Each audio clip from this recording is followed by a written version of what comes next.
Hello everyone, welcome to crystal IQ knowledge. इस वीडियो में हम पढ़ेंगे class 11 Indian constitution at work का चैप्टर 6 जुडिशरी का पार्ट 2।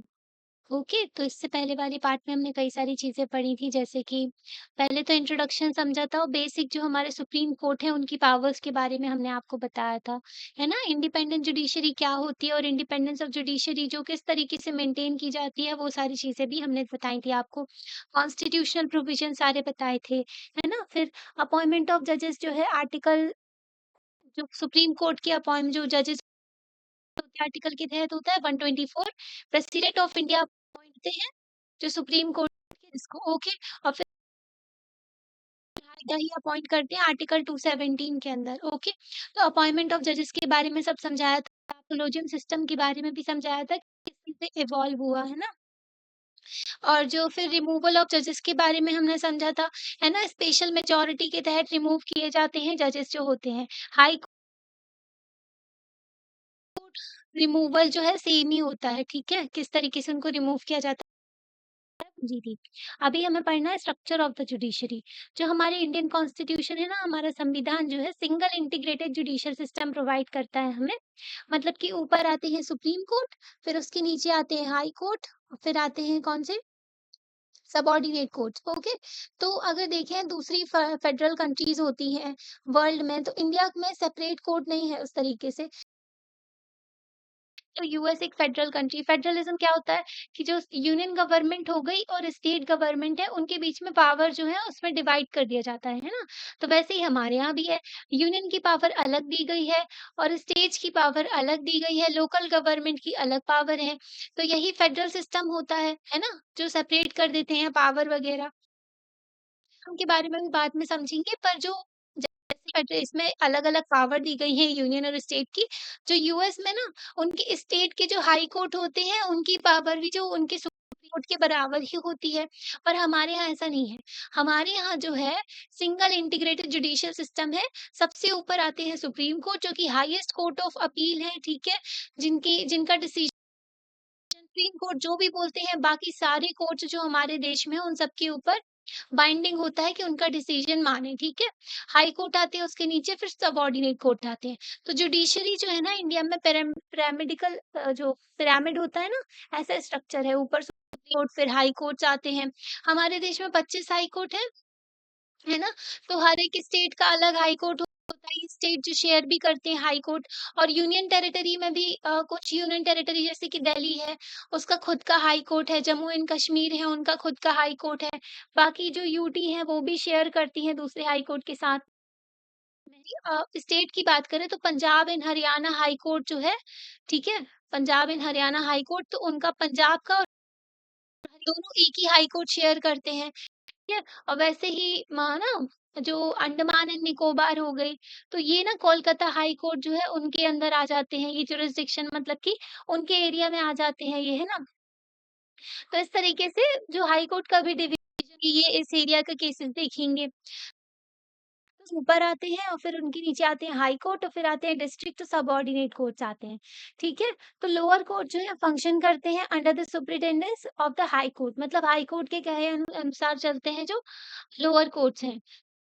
सुप्रीम कोर्ट जो है सबसे ऊपर आते हैं, इनका डिसीजन पूरे देश में जितने कोर्ट्स हैं, उनका उनके ऊपर बाइंडिंग होता है, मतलब सभी को इनका डिसीजन मानना ही पड़ता है। सुप्रीम जजेस हैं हाई कोर्ट के, आर्टिकल 222 के तहत जो है ट्रांस जजेस होता है हाई कोर्ट के। ये जो है कोई भी केस अगर कोर्ट सुप्रीम कोर्ट को लगता है कि वो इम्पोर्टेंट है बहुत ज़्यादा और बार-बार ये इश्यू अराइज़ हो रहा है, तो ये अपने पास बुला लेते हैं उस केस को। फॉर एग्ज़ाम्पल अभी जो कोलकाता में जो केस हुआ है, तो उसको ना सुप्रीम ये अपने पास वो केस बुलवा लिया, ठीक है? तो ऐसा भी होता है। ट्रांसफ़र कर सकते हैं ये केसेस, एक हाई कोर्ट से दूसरे हाई कोर्ट में ये ट्रांसफ़र भी कर सकते हैं केस। हाई कोर्ट जो है, अपील जो है लोअर कोर्ट की सुनते हैं। जैसे कि हाई कोर्ट की अपील जाती है कहाँ पर? सुप्रीम कोर्ट में जाती है। अगर आप हाई कोर्ट के डिसीजन से सैटिस्फाई नहीं है, तो आप सुप्रीम कोर्ट में जा सकते हैं। वैसे ही आप सबऑर्डिनेट कोर्ट के डिसीजन से सैटिस्फाई नहीं है, तो आप हाई कोर्ट में जा सकते हैं। तो ये जो है इश्यू करते हैं रिट्स। अब इसके बारे में भी आपको बताएँगे ताकि हमारे फंडामेंटल राइट्स को हम रिस्टोर कर सकें। उसके लिए हाई कोर्ट और सुप्रीम कोर्ट दोनों के पास में रिट्स की पावर है। आर्टिकल 32 के तहत जो है हाई कोर्ट की सुप्रीम कोर्ट के पास में पावर आती है और हाई कोर्ट के पास में आती है आर्टिकल 226 के तहत रिट्स इश्यू करने की, ताकि फंडामेंटल राइट्स को रिस्टोर कर ले, है ना? कोई वॉयलेशन ना हो फंडामेंटल राइट्स के। अधिकार जो इंडिविजुअल को दिए गए हैं, फंडामेंटल राइट्स आपको बताया था पार्ट 3 में आता है कॉन्स्टिट्यूशन के, आर्टिकल 12 से लेकर के 35 तक, है ना? पूरे फंडामेंटल राइट्स एक्सप्लेन। तो ना ये जो है ये केसेस जो डील करते हैं जो भी इनके स्टेट में आते हैं, for example Madhya Pradesh high court जो है, एमपी हाई कोर्ट, ये एमपी के जो मध्य प्रदेश के सारे केसेस देखेंगे। बॉम्बे हाई कोर्ट महाराष्ट्र के केसेस देखेंगे, है ना? तो इनका पर्टिकुलर एरिया होता है, जो जुरिस्डिक्शन होता है, इनकी पावर यहीं पर होती है, ठीक है? तो ये एक्सरसाइज करते हैं superintendence and control over the courts below it. तो इनके नीचे जो कोर्ट आते हैं उसके ऊपर इनका कंट्रोल चलता है हाई कोर्ट का। फिर आते हैं डिस्ट्रिक्ट, डिस्ट्रिक्ट कोर्ट जो है केस डिस्ट्रिक्ट में होते हैं ना, वो सारे देखते हैं। तो जो भी अपील जाती है लोअर कोर्ट से डिस्ट्रिक्ट कोर्ट में जाती है, फिर उसके बाद में हाई कोर्ट में जाती है, तो ये स्ट्रक्चर चलता है, ओके। पर अगर आपके फंडामेंटल राइट्स का वॉयलेशन हो रहा है ना, तो आप डायरेक्टली सुप्रीम कोर्ट में जा सकते हो, या फिर आपकी मर्जी है तो हाई कोर्ट में चले जाओ, है ना? ऐसा भी देखने को मिलता है। वरना दूसरे केसेस में ना सबऑर्डिनेट कोर्ट से फिर जाते हैं हाई कोर्ट में, फिर उसके बाद में सुप्रीम कोर्ट में, ऐसा चलता है। तो ये जो है, जो भी सीरियस क्रिमिनल ऑफेंसेस होते हैं, वो केसेस यहाँ पर सुने जाते हैं। सबसे लास्ट में आते हैं सबऑर्डिनेट कोर्ट, जिसमें सिविल केसेस भी सुने जाते हैं, जैसे कि फैमिली से, प्रॉपर्टी से रिलेटेड मैटर हो गया, है ना? तो और क्रिमिनल नेचर के केसेस भी सुने जाते हैं यहाँ पर। अब jurisdiction of the supreme court, मतलब कि इनका अधिकार क्षेत्र, इनका जो पावर है, वो कहाँ तक अप्लाई, तो इनकी जो ऑर्डर है पूरे देश में इम्प्लीमेंट होते हैं, ओके। सुप्रीम कोर्ट जो है इंडिया के बहुत ही पावरफुल कोर्ट है, इनको जो कंपेयर किया जाता है, जो पावरफुल कोर्ट है ना वर्ल्ड के, उनके साथ में। इवन हमारे यहाँ जो मतलब सुप्रीम कोर्ट जो, उनकी पावर को कंपेयर भी किया जाता है यूएस के सुप्रीम कोर्ट के साथ में भी, ओके। तो हमारे जो सुप्रीम कोर्ट है बहुत ही सुप्रीम है। तो जो फंक्शंस हैं, लिमिटेशन फंक्शंस विद इन जो ये काम करते हैं ना, इनके जो फंक्शन होते हैं, इनके ऊपर लिमिटेशंस किसकी है? सिर्फ संविधान की लिमिटेशन है। सुप्रीम कोर्ट जो है प्रोटेक्ट करते हैं संविधान को, है ना? और इंटरप्रिटेट भी करते हैं, मतलब संविधान में जो भी लिखा है वो सुप्रीम कोर्ट बताते हैं कि इस प्रोविजन का ये मीनिंग है। और जो हमारे जो फंडामेंटल राइट्स हैं उनको भी प्रोटेक्ट करते हैं। इनकी जो फंक्शंस हैं और रिस्पॉन्सिबिलिटी है सुप्रीम कोर्ट की, पूरी संविधान में लिखी गई है। जैसे कि डिफरेंट आर्टिकल में, फॉर एग्जांपल 124 के तहत इनका अपॉइंटमेंट होता है जजेस का, है ना? और चीफ जस्टिस ऑफ इंडिया बताए गए हैं, जैसे कि, है ना? चीफ जस्टिस ऑफ इंडिया सबसे ऊपर आते हैं, सुप्रीम कोर्ट के चीफ जस्टिस कहलाते हैं वो, है ना? तो सुप्रीम कोर्ट जो है उनका एक स्पेसिफिक जुरिस्डिक्शन है और स्कोप ऑफ पावर भी है।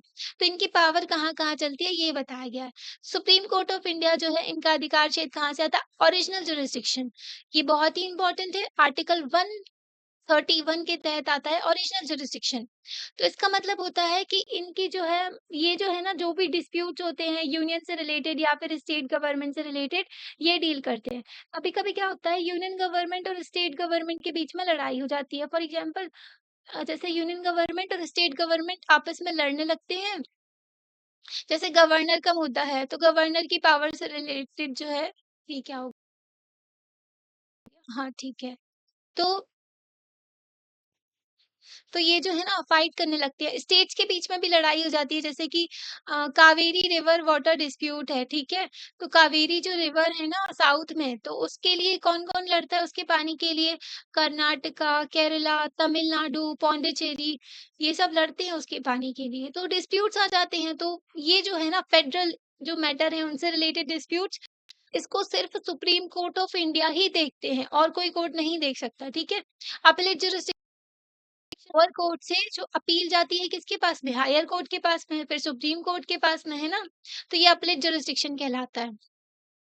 लोअर जो कोर्ट है, सिविल और क्रिमिनल केसेस हो गए या फिर कॉन्स्टिट्यूशनल केसेस है, फिर भी अपील जाती है सुप्रीम कोर्ट के पास में। एडवाइजरी जुरिसडिक्शन होता है, ये तो बहुत ही इंपॉर्टेंट आर्टिकल है, आर्टिकल 143 के तहत जो है, जो प्रेसिडेंट ऑफ इंडिया है, किसी भी पब्लिक इंपॉर्टेंस से रिलेटेड, इंस्टीट्यूशन से रिलेटेड मैटर है, तो वो एडवाइस ले सकते हैं किसकी? सुप्रीम कोर्ट की। और एक और चीज बताते हैं, जो पब्लिक इंपॉर्टेंस से रिलेटेड मैटर होता है ना, इसमें सुप्रीम कोर्ट के ऊपर बाइंडिंग नहीं होता है कि उनको एडवाइस देनी है। सुप्रीम कोर्ट का मन है एडवाइस देने का तो देंगे, नहीं है तो नहीं देंगे। पर कौन प्रोसिक्यूटर होता है तो इसमें बाइंडिंग होता है सुप्रीम कोर्ट के ऊपर कि वो एडवाइस दें। और जो एडवाइस सुप्रीम कोर्ट देते हैं ये ज़रूरी नहीं है कि प्रेसिडेंट माने। प्रेसिडेंट के पीछे कौन होता है? प्रेसिडेंट के पीछे होते हैं रियल पावर जो है इनके पास में होती है।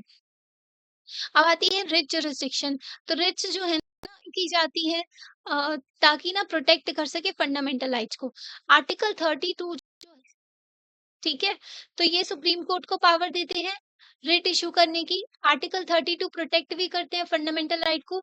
राइट टू कॉन्स्टिट्यूशनल रेमेडीज है, ठीक है? तो कॉन्स्टिट्यूशनल रेमेडीज ये जो है heart and soul of the constitution भी बोला गया है इस आर्टिकल को। Heart and soul of the constitution भी बोला गया है इस आर्टिकल को। किसने बोला था? बी आर अम्बेडकर ने बोला था कि ये जो है बहुत ही इंपॉर्टेंट आर्टिकल है। तो इसी से पावर मिलती है सुप्रीम कोर्ट को रिट इश्यू करने की। अब जो रिट होते हैं ना ये जो जैसे कि हैबीज कॉर्पस, पहली रिट 5 तरीके की होती है। तो हैबीज कॉर्पस का मतलब है to have the body of, ठीक है? तो इसमें क्या होता है, जो अगर किसी पर्सन को अरेस्ट कर लिया गया है, डिटेन कर लिया गया, जेल में भर दिया बिना किसी जुर्म के, उसने कुछ भी ऐसा कुछ भी क्राइम नहीं किया है, उसकी कोई गलती नहीं, फिर भी कोई उसके खिलाफ सबूत नहीं है, फिर भी उसको जेल में रख दिया पुलिस ने, तो आप क्या करोगे? रिट इश्यू करवा सकते हो सुप्रीम कोर्ट से। किसी भी पर्सन को बिना किसी क्राइम के आप कैसे जेल में रख सकते हो बिना अरेस्ट वारंट के? हाँ, तो ऐसा नहीं कर सकते। तो ये रिट तब इश्यू करी जाती है जब भी ऐसा कुछ करते हैं, ठीक है? पुलिस वाले तो होते ही हैं, किसी को भी उठा के जेल में डाल देते हैं, है ना? सेकंड आती है मंडाबुस। मंडाबुस मतलब होता है वी कमांड, मतलब कि जो पब्लिक अथॉरिटीज़ होती है ना, उसमें पब्लिक ऑफिशियल होते हैं। जैसे कि गवर्नमेंट सर्वेंट का एग्जांपल ले लो, तो वही पब्लिक अथॉरिटी हो गई, गवर्नमेंट की अथॉरिटी। तो वहाँ पर ना जो ऑर्गनाइज़ेशन होती है, वहाँ पर अगर कोई पब्लिक ऑफिशियल बैठा है, वो काम नहीं कर रहा है जिसके लिए वो बैठा है ना? वो लोग करप्शन करते हैं, वो लोग काम नहीं करते हैं ढंग से, तो उनके लिए रिट इश्यू की जाती है। भाई तुम उस पोस्ट पे बैठे हो, तो काम भी तो करो, ठीक है? तो उसके लिए इश्यू की जाती है। प्रोहिबिशन, अगर कोई कोर्ट जो है अपने जुरिसडिक्शन से बाहर जाके कोई है क जो कोई केस हैंडल करने लगते हैं या फिर अपनी पावर से बाहर जाके कोई स्टेप उठा लेते हैं, तब प्रोहिबिशन, तो तब सुप्रीम कोर्ट रोक देते हैं कि तुम ऐसा नहीं कर सकते, ओके? सर्चरारी क्या होता? तब ना जब भी अगर रोक तो देते हैं उनको कि आप ये काम नहीं कर सकते, और वो केस अपने पास ट्रांसफर भी कर लेते हैं। कभी-कभी केसेस भी आ जाते हैं सुप्रीम जो हाई कोर्ट के पास में या फिर दूसरे कोर्ट के पास में, जिनकी पावर उनके पास नहीं है, ठीक है? वो क्या करते हैं, उनके ऊपर भी डिसीजन दे देते हैं, या फिर जैसे ट्रिब्यूनल्स होते हैं, सब में आते हैं ट्रिब्यूनल्स भी। तो ट्रिब्यूनल्स में भी कई केसेस ऐसे आते हैं जिसमें वो अपने पावर से ज़्यादा बाहर जाके कुछ काम कर देते हैं, है ना? तो वो केसेस जो हैं सुप्रीम कोर्ट अपने पास बुला सकते हैं, ट्रांसफ़र कर सकते हैं वो केसेस को। रोक तो देते हैं कि तुम्हारा दायरा, तुम अपने दायरे में रह कर के काम करो, और अपने पास भी बुलाते हैं उस केस को। क्यों तब इश्यू किया जाता है? जब भी कोई पब्लिक, जैसे कि कई सारे होते हैं एग्ज़ाम में, है ना? तो पब्लिक अथॉरिटी में कोई बंदा बैठा हुआ है कोई पोस्ट में, पर उसकी वो पैसे दे कर के वहाँ तक पहुँच गया, है ना? करप्शन करके, और आपको ये बात पता चल गई, तो आपने ना सुप्रीम कोर्ट या फिर हाई कोर्ट में ये बता दिया, है ना? और उसके खिलाफ रिट इश्यू करवा दी, तो उसकी पोस्ट हो जाती है खत्म, और वो उसको, जैसे कि कई सारे एग्ज़ाम के स्कैम होते हैं ना, एसआई स्कैम होता है, कर्नाटका में हुआ था, जब जो पेपर लीक कर दिए जाते हैं, अभी नीट के पेपर लीक कर दिए गए थे, है ना? जो चीटिंग वगैरह होती है, तो इसके खिलाफ भी जो उत्तराखंड ने भी लॉ बनाया था, समथिंग 10 करोड़ फाइन वगैरह लगाया जाएगा और उनको जेल भी दी जाएगी। जो भी टीचर ये सब करते हैं या फिर जो भी पर्सन उसमें इन्वॉल्व होता है। अब स्पेशल पावर भी है, स्पेशल लीव होती है अपील करने की फॉर एनी जजमेंट और matter pass by any court in the territory of India. तो स्पेशल लीव पिटीशन भी जाती है सुप्रीम कोर्ट के पास में। अगर कोई भी जो, जैसे कि ना कभी-कभी सुप्रीम कोर्ट भी डिसीजन दे देते हैं, और फिर लोग ना उससे भी सैटिस्फाई नहीं होते कि सुप्रीम कोर्ट ने दिया, तो उनके पास में कई अदर ऑप्शन होते हैं, जैसे कि क्यूरेटिव पिटीशन भी जाती है, एक और पिटीशन होती है स्पेशल लीव के थ्रू भी। स्पेशल लीव पिटीशन बोलती है जिसके थ्रू ये अप्लाई कर देते हैं सुप्रीम कोर्ट में दोबारा से रिव्यू करने के लिए। सुप्रीम कोर्ट अपने जजमेंट दोबारा से देख सकते हैं कि वो सही है कि नहीं, या फिर उसमें कुछ चेंजेस चाहिए कि नहीं। तो इसका बेसिक मतलब क्या होता है स्पेशल लीव का, कि अपील कर सकते हैं, ये क्या, कोई भी जजमेंट किसी भी ट्रिब्यूनल किसी भी कोर्ट ने देश के अंदर दिया है, तो उसको ना आप क्या कर सकते हो, उसको जो है अपील करने की पावर दे दी जाती है आपको, कि आप उसको सुप्रीम कोर्ट में ला सकते हो उस केस को, है ना? तो ये स्पेशल पावर होती है। अभी हमने आपको बताया ओरिजिनल जुरिसडिक्शन के बारे में, इसका मतलब होता है केसेस जो भी डायरेक्टली इन्वॉल्व करते हैं, जो भी ना डायरेक्टली सुप्रीम कोर्ट ही देखते हैं उन केसेस को, ठीक है? Without going to lower court में नहीं जाते हैं आप, उस केस को डायरेक्टली सुप्रीम कोर्ट में ही जाते हैं वो।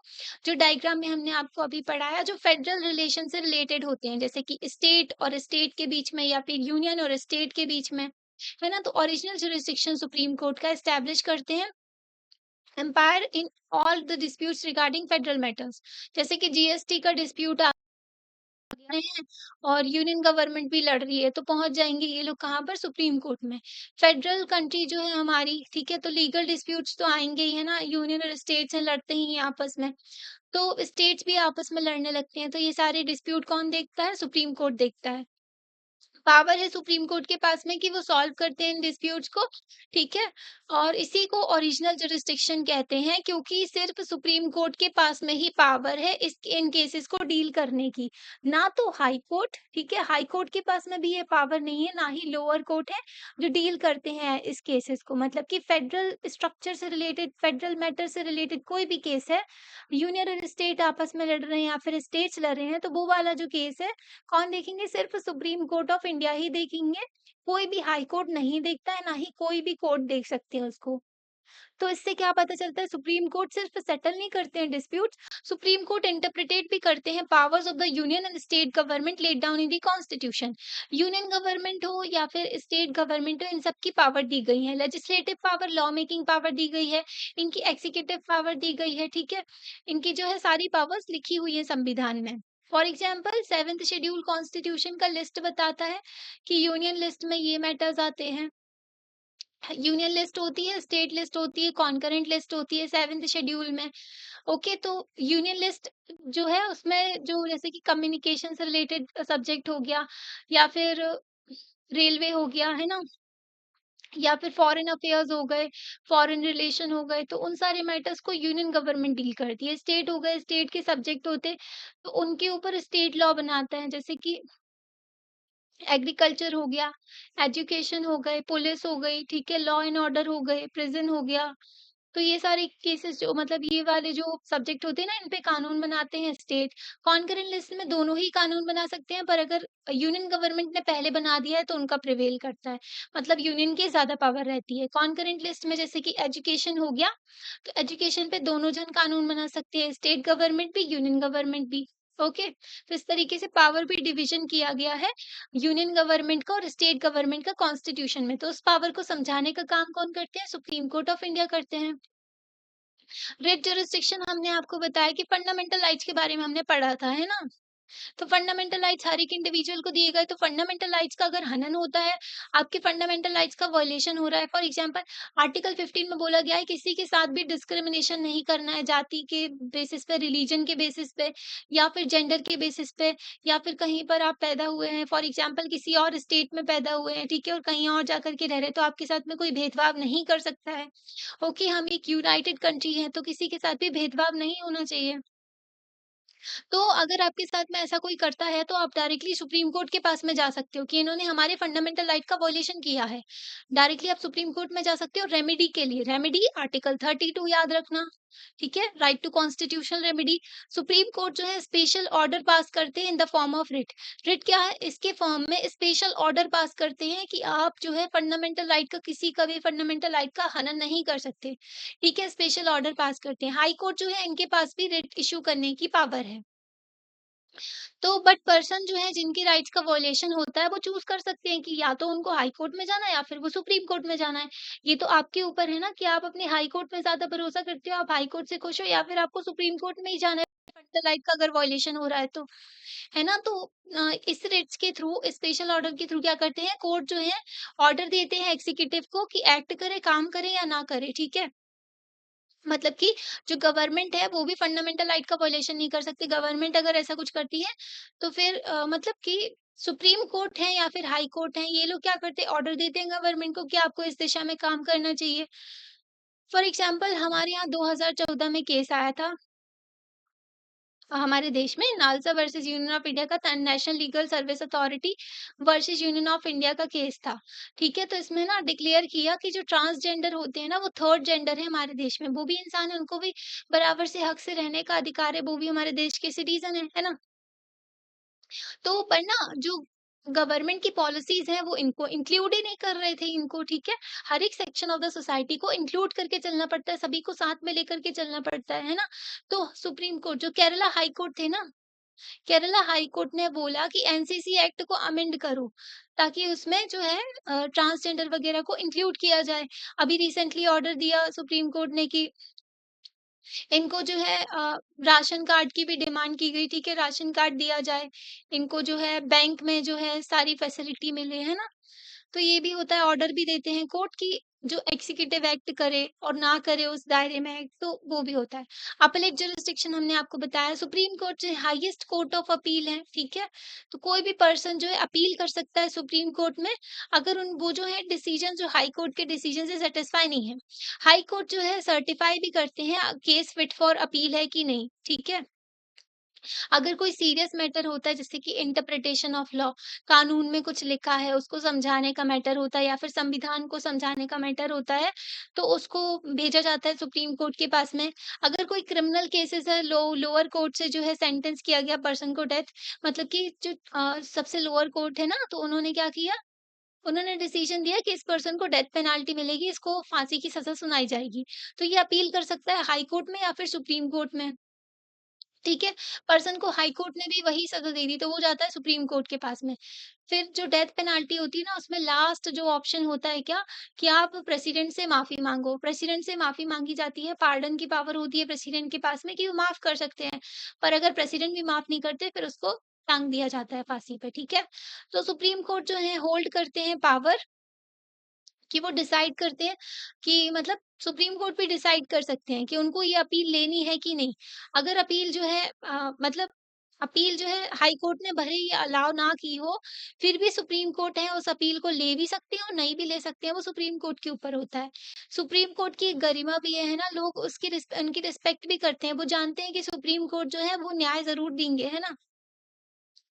तो अपीलेट जुरिसडिक्शन है, इसका मतलब होता है सुप्रीम कोर्ट जो है रिकंसीडर कर सकते हैं केसेस और लीगल इशू जिसमें मतलब इन्वॉल्व होते हैं। ठीक है? तो मतलब कि इनके पास में अपील जाती है सुप्रीम कोर्ट के पास में, कोई भी केसेस ये सुनते हैं फिर। तो अगर कोर्ट जो है उनको लगता है कि कानून है या फिर जो कॉन्स्टिट्यूशन है, उनमें कुछ डिफरेंट मीनिंग दिया गया है, लोअर कोर्ट जो है उसको समझ नहीं पाते हैं, तो सुप्रीम कोर्ट जो है उसको चेंज भी कर सकती है। फॉर एग्जाम्पल लोअर कोर्ट ने ना एक कानून का जो है डिफरेंट मीनिंग निकाला, तो पर सुप्रीम कोर्ट को लगा ये तो गलत है, तो सुप्रीम कोर्ट जो है उसको चेंज भी कर सकती है, सुप्रीम कोर्ट ऑफ इंडिया, ठीक है? और जो है न्यू इंटरप्रिटेशन भी दे सकते हैं प्रोविज़न का। तो कई सारे केसेस होते हैं जिसमें ये मिस इंटरप्रिटेशन भी कर देते हैं, ठीक है? यहाँ के जजेस तो सुप्रीम कोर्ट उसको सही करते हैं फिर। तो हाई कोर्ट्स जो हैं उनके पास भी अपीलेट जुरिसडिक्शन होता है, जो भी मतलब जो दूसरे कोर्ट जो डिसीजन देते हैं ना उनकी अपील लेकर के हाई कोर्ट में भी जाते हैं लोग। ओके, अभी देखो एडवाइजरी जुरिसडिक्शन जो आता है ये आर्टिकल 143 के तहत प्रेसिडेंट जो है एडवाइस ले सकते हैं सुप्रीम कोर्ट ऑफ इंडिया की। ओके, तो ओरिजिनल और अपीलेट जुरिसडिक्शन अभी हमने पढ़ा जो सुप्रीम कोर्ट के पास में पावर होती है। अब एडवाइजरी जुरिसडिक्शन की पावर भी होती है इनके पास में। प्रेसिडेंट ऑफ इंडिया जो है कोई भी मैटर जो है पब्लिक इंपॉर्टेंस से रिलेटेड, ठीक है, जनता के इंपॉर्टेंस से रिलेटेड कोई भी मैटर हो सकता है, या फिर इंटरप्रिटेशन ऑफ संविधान, ठीक है, कॉन्स्टिट्यूशन का इंटरप्रिटेशन इंटरप्रिटेशन करना, मतलब कि कोई भी प्रोविज़न संविधान में दिया गया है जो लोगों को समझ नहीं आ रहा है या फिर जो है अ, इवन गवर्नमेंट को समझ नहीं आ रहा, तो सुप्रीम कोर्ट है ना, सुप्रीम कोर्ट ऑफ इंडिया जो है वो सब समझा देंगे, तो सुप्रीम कोर्ट के पास में जाती हैं एडवाइस के लिए। पर सुप्रीम कोर्ट के ऊपर भी बाइंडिंग नहीं है कि वो एडवाइस दे, ठीक है? और प्रेसिडेंट के ऊपर भी बाइंडिंग नहीं है कि वो एडवाइस को एक्सेप्ट करें। तो ये अप टू होता है, मतलब कि अगर सुप्रीम कोर्ट का हमने आपको बताया कॉन्स्टिट्यूशन से रिलेटेड मैटर है तो उनको एडवाइस देनी पड़ेगी, पब्लिक इंपॉर्टेंस से रिलेटेड मेंबर है तो उनके ऊपर बाइंडिंग नहीं है कि वो एडवाइस दें, और सुप्रीम कोर्ट ने एडवाइस दे दी तो ये बाइंडिंग नहीं है प्रेसिडेंट ऑफ इंडिया के ऊपर कि वो एडवाइस को माने। तो इसकी यूटिलिटी क्या हुई, मतलब इसका यूज़ क्या हुआ जो एडवाइजरी पावर दी गई है सुप्रीम कोर्ट का? यूटिलिटी ना इनकी 2 हैं। पहला तो है कि अगर गवर्नमेंट जो है कोई लीगल ओपिनियन चाहती है किसी मैटर पे, मतलब कोई वो कानून बना रहे हैं, उनको एक मतलब एक और राय चाहिए है, तो वो सुप्रीम कोर्ट के पास में जा सकते हैं, ताकि उनसे अगर कोई वो कानून लेकर के आते हैं तो अननेसेसरी लिटिगेशन नहीं जाएगी वहाँ पर। मतलब कि अगर कोई कानून लेकर के आती है गवर्नमेंट, तो पहले ही सुप्रीम कोर्ट से वो राय ले लेते हैं तो ठीक रहता है। तो लोग ना सुप्रीम कोर्ट में अपील नहीं करते हैं उसके खिलाफ, फिर उनको पता ही रहता है कि ठीक है, सही है ये। सेकेंडली कि जो एडवाइस दी जाती है ना सुप्रीम कोर्ट के द्वारा, तो गवर्नमेंट जो है चेंजेस भी कर सकती है अपने एक्शन में और लेजिस्लेशन में। अगर गवर्नमेंट कोई कानून लेकर के आ रही है, उनको लगा कि ठीक है, इस ना मतलब ये जो चीज़ है इस पे थोड़ा-सा राय ले लेते हैं, सुप्रीम कोर्ट की एडवाइस ले लेते हैं। उन्होंने ले ली तो उनको लगा ये चीज़ जो है थोड़ी गलत है, तो इसको चेंज भी कर सकते हैं उस कानून में, है ना? तो ये भी यूटिलिटी है। आर्टिकल 137 के तहत सुप्रीम कोर्ट जो है उनके पास में पावर है कि वो रिव्यू कर सकते हैं जजमेंट, जो भी ऑर्डर दिया है, ठीक है? मतलब कि रिव्यू ज जुडिशियल रिव्यू की पावर होती है, ये खुद के जो जजमेंट है उसको भी रिव्यू करते हैं ये।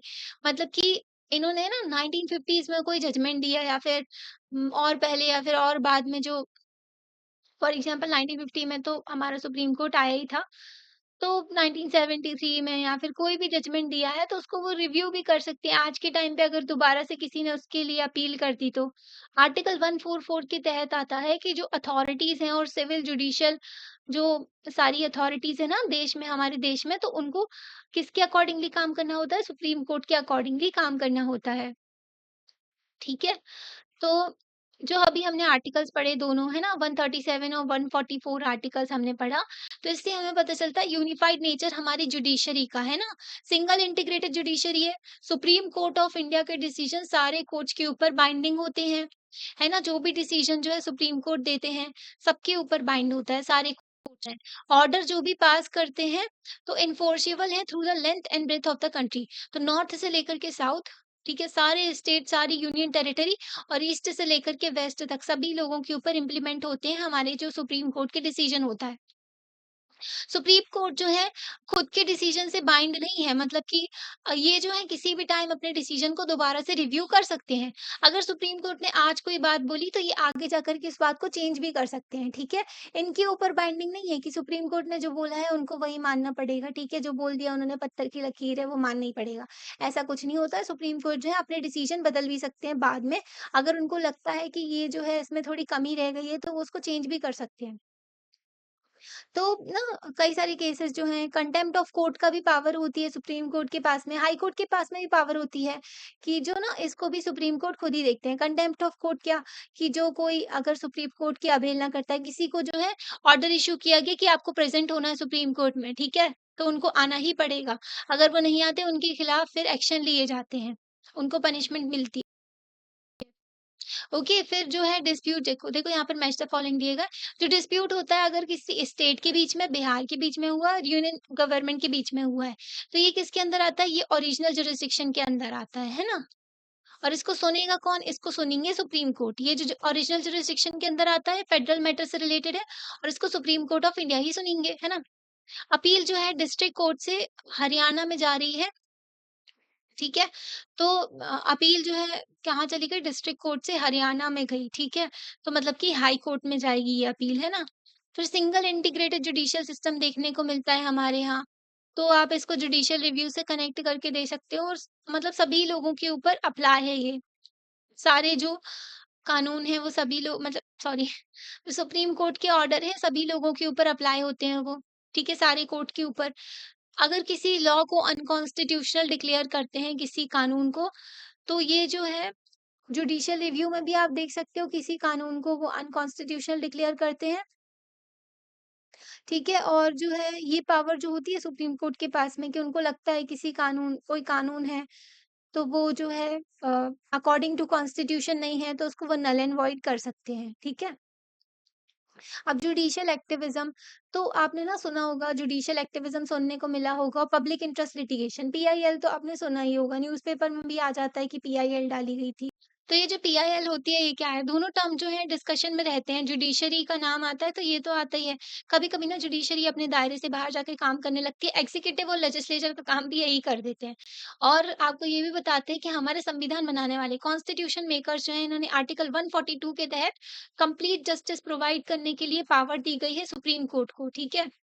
मतलब कि कंप्लीट जस्टिस प्रोवाइड करने के लिए कानून बना भी सकते हैं, कानून को इम्प्लीमेंट भी कर सकते हैं और कुछ भी पलट सकते हैं। तो सुप्रीम कोर्ट के पास में एक्स्ट्रा ऑर्डिनरी पावर दी है कॉन्स्टिट्यूशन मेकर्स ने, ठीक है? तो कई सारे लोगों को ऐसा लगता है कि 2 मतलब जो 2 चीज़ें हैं जिसने रेवोल्यूशनराइज़ कर दिया है जो फंक्शनिंग है जुडिशरी की। मतलब एकदम तेज़ करती है, तेज़ रफ़्तार तरीके से कर दी है, बहुत तेज़ करती है। जुडिशरी की जो फंक्शनिंग है जुडिशरी जिस तरीके से काम करती है और जनता के और ज़्यादा करीब कर दिया है उसको। तो क्या है वो चीज़ें? तो चीफ़ इंस्ट्रूमेंट जो है बहुत ही ज़्यादा जो जाना जाता है, वो है जुडिशियल एक्टिविज़्म का जो चीफ़ इंस्ट्रूमेंट जो परफ़ॉर्म किया जाता है तो वो है public interest litigation. Public interest litigation को आप जो है सोशल एक्शन लिटिगेशन भी कह सकते हो, ठीक है? सेम ही चीज़ है ये। तो ये किस तरीके से इमर्ज हुआ, ठीक है? तो जो नॉर्मल कोर्स ऑफ लॉ अगर देखें आप तो कोई पर्सन जो है उसके साथ में कुछ गलत हुआ तो वो कोर्ट में अप्रोच करेगा। ये बहुत लेंदी प्रोसेस भी है और जो गरीब लोग होते हैं वो नहीं जाते, उनके साथ में कितना अन्याय हो जाता है। उनको पता है वकील अलग बहुत सारे पैसे माँगेगा और फिर कोर्ट में जाना, चक्कर लगाना, इतने सारे केसेस पेंडिंग है। अभी जो डेटा निकल के आया उसमें पता चला जो कॉन्फ्रेंस हुई थी नेशनल कॉन्फ्रेंस, हाई कोर्ट में जो है 60 लाख केसेस पेंडिंग हैं, हाई कोर्ट्स में, ठीक है? सोचो आप कितने सारे केसेस पेंडिंग हैं। तो जुडिशियल जो जस्टिस भी डिले होता है बहुत, तो लोग नहीं जाते हैं उतना, परेशान हो जाते हैं वो लोग, ठीक है? तो पर ट्रेडिशनल प्रोसेस तो यही है कि अगर आपके साथ में गलत हुआ है, आप कोर्ट में जाओ, जिसके साथ में गलत हुआ वही जाता है। पर अगर कोई पर्सन है जिसकी राइट का वॉयलेशन हुआ है, उसके अधिकारों का वॉयलेशन हुआ है या फिर जो है पब्लिक डिस्प्यूट में वो इन्वॉल्व है, ठीक है? तो अगर वो डिस्प्यूट में इन्वॉल्व है और वो कोर्ट में जाता है, कोर्ट ऑफ लॉ में, तो ये जो है चेंज हो गया इसको फ्रॉम 1979 से अगर देखें, तो ये चीज़ें ना चेंज हो गई। तो कोर्ट जो है उन्होंने इस ट्रेंड को चेंज कर दिया, जिस पर्सन के साथ में गलत होता था वो जाता था कोर्ट में, है ना? तो अब ऐसा हो गया कि कोई भी पर्सन जो है जिसके साथ में गलत हुआ वो नहीं, उसके बिहाफ़ में कोई और पर्सन भी केस को फाइल कर सकता है, ठीक है? तो ना पब्लिक इंटरेस्ट की जो है चीज़ें सामने आने लगी। मतलब कि फॉर एग्ज़ाम्पल यहाँ पे ना बहुत सारे छोटे-छोटे बच्चे थे, इनसे बाल मज़दूरी करवाई जा रही थी, चाइल्ड लेबर हो रहा था, ठीक है? तो किसी पर्सन ने देखा ये तो बहुत ही अन्याय हो रहा है, इनकी आर्टिकल 24 का हनन हो रहा है, इनसे चाइल्ड लेबर कराया जा रहा है। तो वो पहुँच गया, उसने डाल दी पीआईएल सुप्रीम कोर्ट में, ठीक है? कि यहाँ पर ना अन्याय हो रहा। फिर सुप्रीम कोर्ट इनके खिलाफ एक्शन लेते हैं जिन लोगों ने इनके साथ में अत्याचार किया है, ठीक है? तो ये भी होता है। तो इसी को कहते हैं कि इनके साथ में गलत हो रहा है, ये नहीं जा रहे पर कोर्ट में क्योंकि इनको तो कुछ पता ही नहीं है और गरीब भी होते हैं, ठीक है? तो कई लोग नहीं जा पाते हैं। उनके बिहाफ़ में कुछ लोग जो होते हैं सोशल ऑर्गनाइज़ेशंस होती हैं, एनजीओज़ होते हैं या फिर कुछ सोशल एक्टिविस्ट होते हैं जो सोसाइटी के समाज के बारे में सोचते हैं, तो वो लोग उनके बिहाफ़ में पीआईएल डाल देते हैं। तो पब्लिक के इंटरेस्ट में जो है कोई भी इश्यू आता है तो उसको डील करते हैं। तो इसी को कहने लगे हैं पब्लिक इंटरेस्ट लिटिगेशन कि पब्लिक के जनता के इंटरेस्ट में अगर कोई चीज़ आती है ना तो उसके लिए अपील कर दी जाती है कोर्ट में।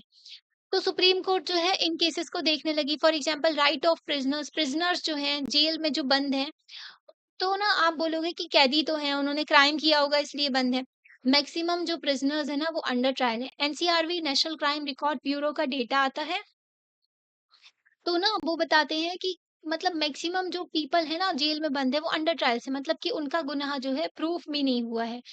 आपने शायद जय भीम मूवी देखी होगी, तो उनके साथ में तो और अन्याय होता है, जो ट्राइबल पीपल होते हैं उनको फालतू में जेल में भर दिया जाता है ना? तो कई बार ना पुलिस भी जो है गलत काम करती है, तो ना कई सारी रिपोर्ट आती है तो एनसीआरबी की रिपोर्ट में ये भी बताया गया था, फॉर एग्ज़ाम्पल अगर 100% ऑक्यूपेंसी रेट है मतलब कि यहाँ पर 100 लोग रह सकते हैं, तो वहाँ पर 200 लोग रह रहे हैं प्रिज़न में और बहुत ही ज़्यादा अनहाइजीनिक कंडीशन होती है, डॉक्टर की अवेलेबिलिटी नहीं होती, वहाँ पर करप्शन होता है।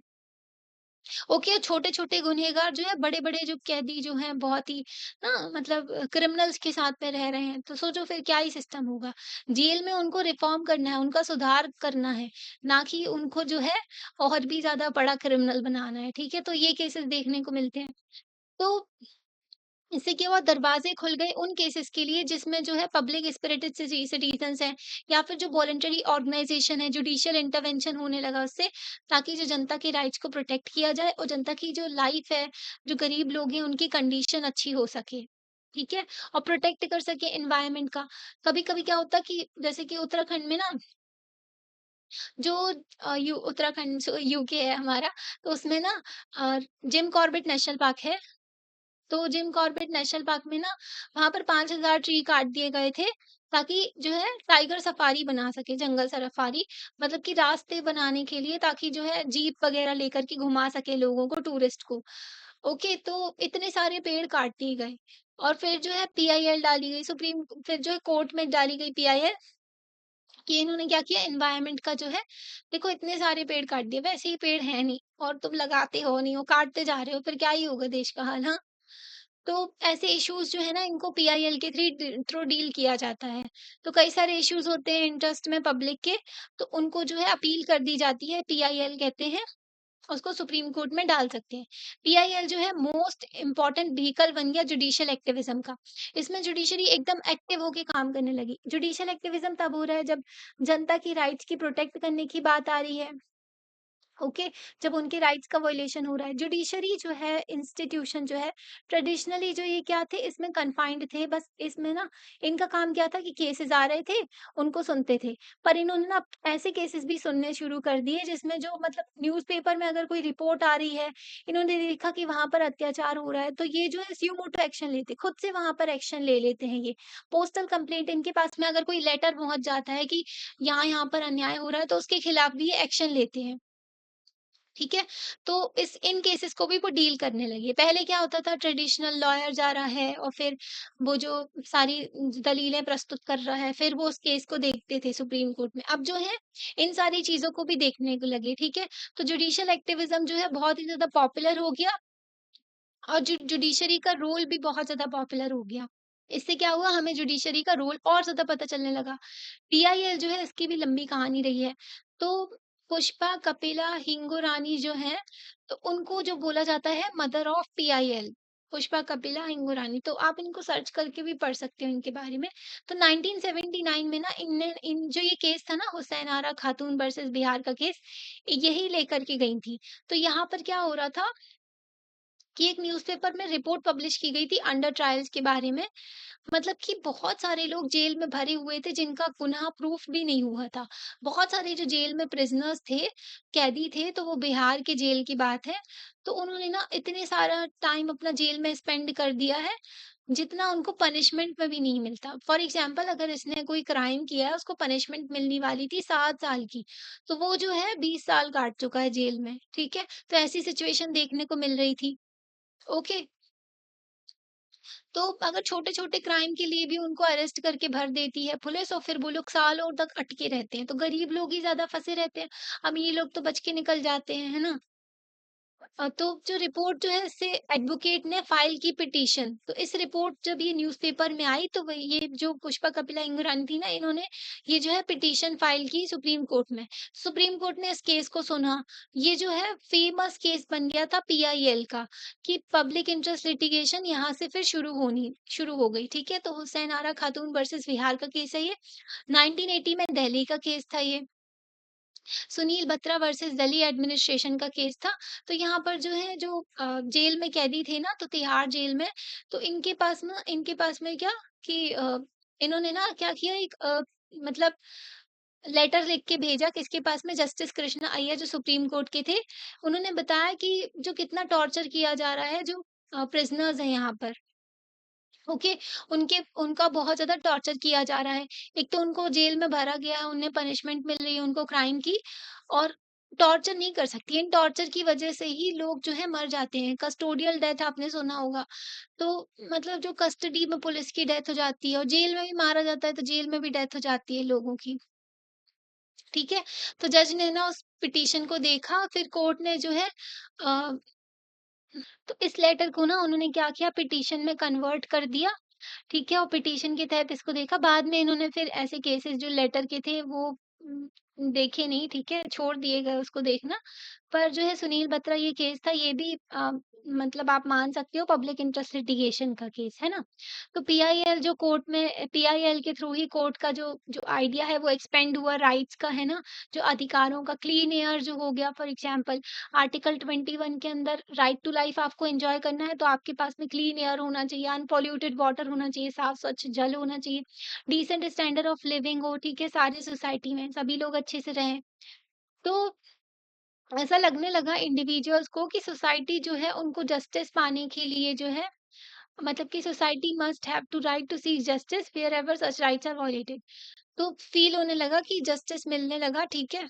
मतलब कि इंडिविजुअल का अधिकार है जस्टिस पाना, है ना, अगर उनकी राइट्स का वायलेशन हो रहा है। सेकंड चीज़ थी पीआईएल जो है और जुडिशियल एक्टिविज्म है 1980s के बाद में जुडिशरी जो है, उन्होंने बहुत रेडीनेस दिखाई, बहुत ही ज़्यादा मतलब उत्सुकता दिखाई और जो कंसीडर करने लगे जो राइट्स के केसेस थे, जो जिन सेक्शन के साथ में मतलब जो सेक्शन कोर्ट को जो अप्रोच नहीं कर पाते हैं, गरीब लोग होते कई बार वो नहीं जा पाते कोर्ट में, उनके अधिकारों का वायलेशन तो होता ही है ना?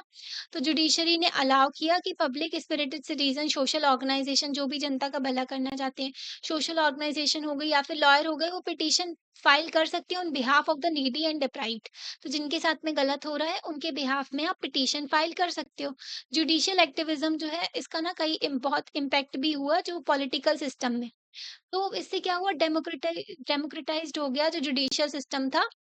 तो इससे ना जो इंडिविजुअल हैं, उनको तो जस्टिस मिलता ही था, अब ग्रुप असेस भी हो गया कोर्ट का। मतलब कि जैसे फॉर एग्ज़ाम्पल यहाँ पर जो है बंधुआ मज़दूरी करवाई जा रही है, लोगों को स्लेव की तरह रखा जा रहा है और इनसे ना बहुत सारा काम करवाया जा रहा है। ईंटें की भट्टियों में ऐसा देखने को मिलता है, ठीक है? तो क्या किया, इस एक पर्सन था उसने देखा या फिर कोई ऑर्गेनाइजेशन होती है, ठीक है, एनजीओ हो गए, इन्होंने देखा तो इन्होंने क्या किया, अपील कर दी सुप्रीम कोर्ट में, ठीक है, इन ग्रुप के बिहाफ में कि इनको जस्टिस मिले। तो ऐसा भी होने लगा, तो इससे क्या हुआ, फोर्स्ड एग्जीक्यूटिव अकाउंटेबिलिटी हो गई। जो एग्जीक्यूटिव अपना जो पल्ला छुड़ा लेती थी ना, मतलब झाड़ देती थे ये लोग कि ये लोग ना इग्नोर करते हैं कई सारे इश्यूज को, गवर्नमेंट भी, ठीक है। तो एग्जीक्यूटिव की अकाउंटेबिलिटी भी आ गई कि इनको काम करना पड़ेगा, ठीक है? तो इन्होंने क्या किया, जुडिशियल जो सिस्टम थे इन्होंने ही, जो सुप्रीम कोर्ट हो गए, उन्होंने बोला इलेक्टोरल सिस्टम को और ज़्यादा फ्री एंड फेयर बनाना है। कोर्ट ने बोला कि जो कैंडिडेट हैं, जो ये पर्सन है जो इलेक्शन में खड़ा हो रहा है, तो इसको एफिडेविट फाइल करना पड़ेगा, इसको बताना पड़ेगा कि इसकी इनकम क्या है, ठीक है? इनकी प्रॉपर्टी कितनी है, ठीक है? और जो एजुकेशनल क्वालिफ़िकेशन कितनी है, ये पढ़ा-लिखा कितना है। देखो ना, आप नेता लोगों के बारे में सब कुछ पता होना चाहिए। तो एफिडेविट फाइल होना चाहिए, ठीक है? इसने कोई क्रिमिनल केसेस किए हैं क्या? ठीक है, क्राइम में इन्वॉल्व है क्या? तो सारी चीज़ें पता होनी चाहिए जो ये पर्सन जो है इलेक्शन में खड़ा हो रहा है। तो जनता जान पाएगी अपने रिप्रेजेंटेटिव को, एक्यूरेट नॉलेज मिल पाएगी जनता को, तभी वो वोट करेंगे। ओके? अच्छे से वो अपने वोट का यूटिलाइज़ कर पाएँगे। तो नेगेटिव साइड भी थी इसकी। बहुत सारे लोग जो हैं पीआईएल जो है उसको आइडिया मानने लगे, जो प्रोएक्टिव जुडिशरी देखने को मिली।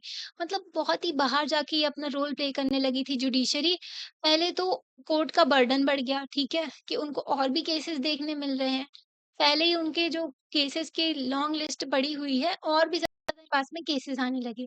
सेकंड चीज़ थी कि जुडिशियल एक्टिविज़्म ने क्या किया, जो लाइन ऑफ डिस्टिंक्शन है, मतलब एग्ज़ीक्यूटिव, लेजिस्लेचर और जुडिशरी, इनकी पावर्स अलग-अलग हैं, तो इनके बीच में लाइन है। तो इस लाइन को ही उन्होंने क्या किया, मिटा दिया।